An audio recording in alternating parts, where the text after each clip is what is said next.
Hello everyone, welcome to Physiopath by Ruchi. Today we will continue the series of our previous video, that is electrotherapy, and we today we learn about the low frequency modality, that is TENS. And the full form of TENS is transcutaneous electrical nerve stimulator, and in short it is also called as TENS. So, what is TENS? TENS is the application of a pulsed rectangular wave current via surface electrodes on the patient skin. तो tense है क्या? Tense एक तरह की application होती है, एक modality होती है जो कि जनरली फिजियो यूज़ करते हैं. उसमें हम पल्स रेक्टेंगुलर वेव करंट को सरफेस इलेक्ट्रोड्स के थ्रू पेशेंट की स्किन पे अप्लाई करते हैं. तो फिर से रिपीट करती हूँ. टेंस क्या है? TENS is the application of a pulse rectangular wave current, ठीक, जिसे हम सरफेस इलेक्ट्रोड्स के थ्रू पेशेंट की स्किन पे अप्लाई करते हैं. Second one, this current is generated by small battery operated machines in which circuits modify the battery's output in such a way that it will have a stimulatory effect. इसमें क्या होता है? ये current जो generate किया जाता है एक स्मॉल बैटरी से जनरेट किया जाता है, जिसे मॉडिफाई करके हम बैटरी का आउटपुट बना देते हैं और इसकी वजह से हमें एक स्टिमुलेटरी इफ़ेक्ट फील होता है. और हमें उसी की यही रीज़न है कि हमें हमारा जो पेन है वो ठीक हो जाता है. फ्रिक्वेंसी क्या है इसकी? The frequency of TENS, it can be as low as 2 hertz or as high as 200 hertz. तो इसकी जो ज़्यादा फ्रिक्वेंसी होती है वो 2 हर्ट्ज़ भी हो सकती है और वो 200 हर्ट्ज़ हो सकती है और मिनिमम 2 हर्ट्ज़ होती है. तो लेकिन जो हम कॉमनली यूज़ फ्रिक्वेंसी जो कॉमनली यूज़ करते हैं वो फ्रिक्वेंसी है 150 hertz. Then what is the intensity of TENS? Intensity को हम चेंज कर सकते हैं. It can be altered by physio.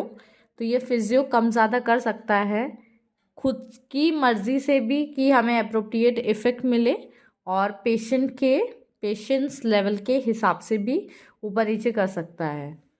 Application, अब इसका अप्लाई कैसे करते हैं? Small units is placed in patients pocket.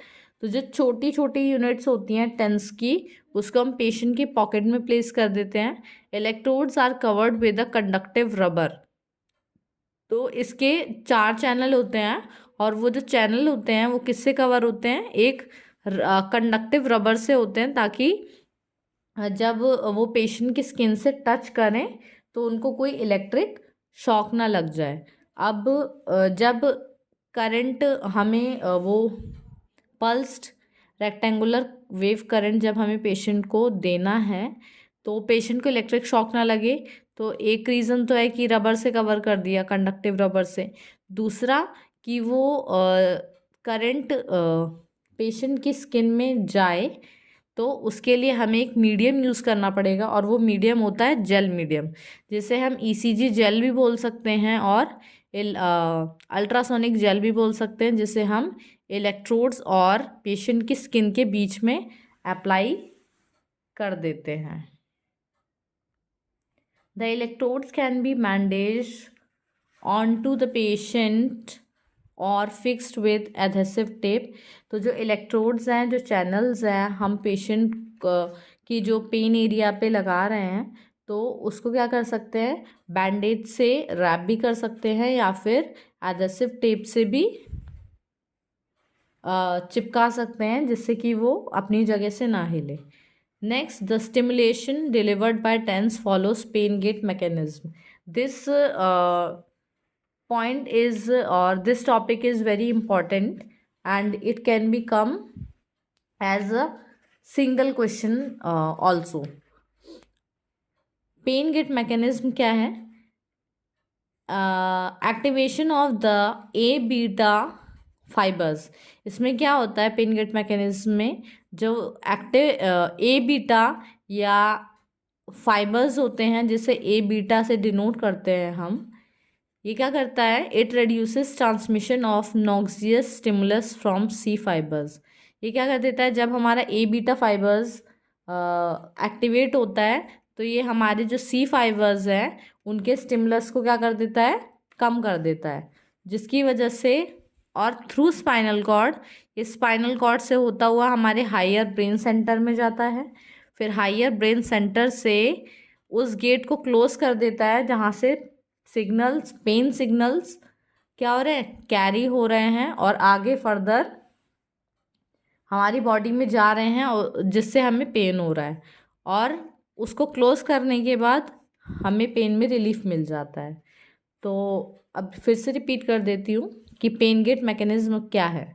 Pen gate mechanism में ए बीटा फाइबर्स एक्टिव होते हैं जो कि क्या कर देते हैं, सी फाइबर्स के स्टिमुलस को कम कर देते हैं या बंद कर देते हैं। स्पाइनल कॉर्ड के थ्रू ये हायर ब्रेन सेंटर में जाता है।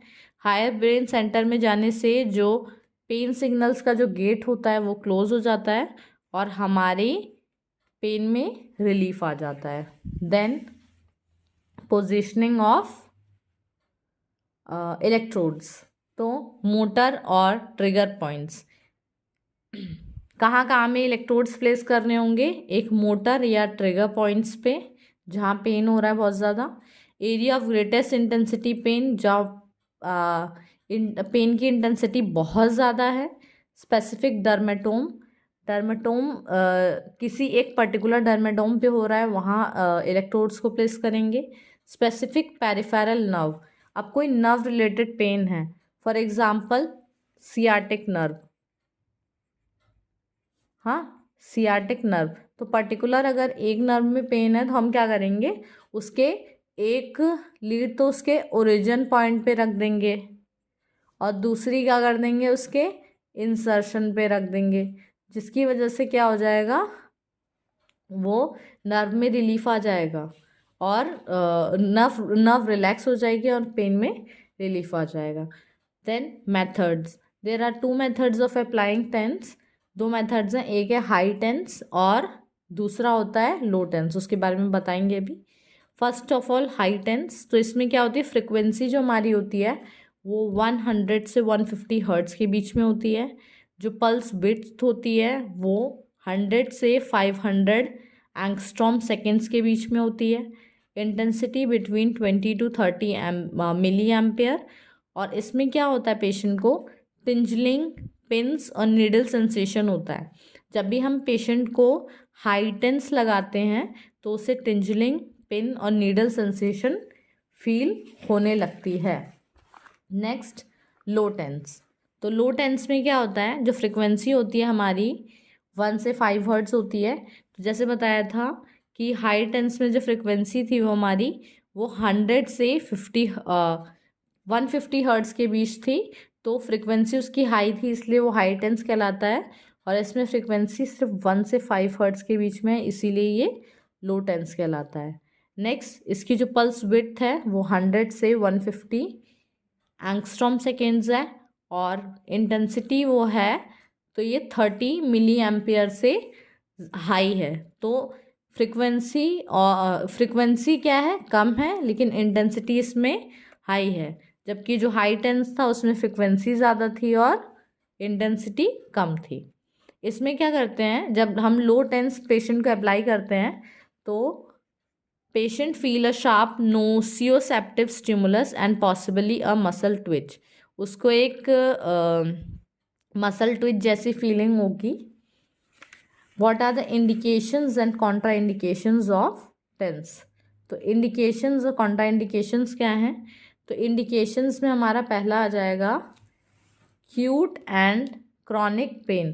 तो क्यूट और क्रॉनिक पेन में क्या होगा, हम किस चीज़ में अप्लाई कर सकते हैं, क्यूट और क्रॉनिक पेन में इसको टेंस को अप्लाई कर सकते हैं। Osteoarthritis, OA that is osteoarthritis, तो if there is any type of arthritis we can apply tense.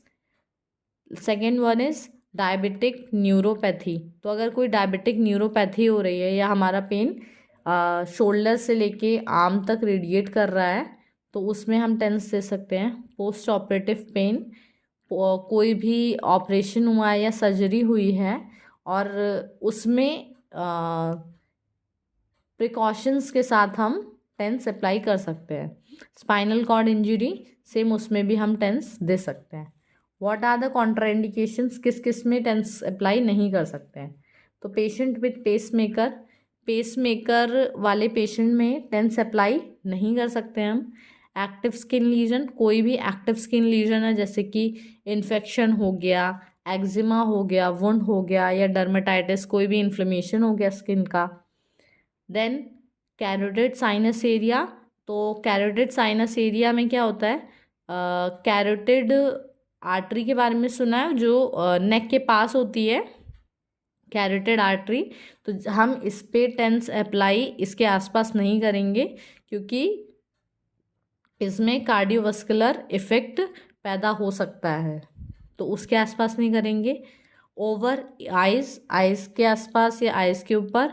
और एपिलेप्सी, अगर कोई पेशेंट एपिलेप्टिक है तो वो फ्रिक्वेंसी और इंडिकेशंस को क्या है जान नहीं पाएगा, कम ज़्यादा है, तो हम एपिलेप्टिक पेशेंट में भी टेंस को अप्लाई नहीं कर सकते हैं। If you have any query about this topic, you can comment down, and thank you.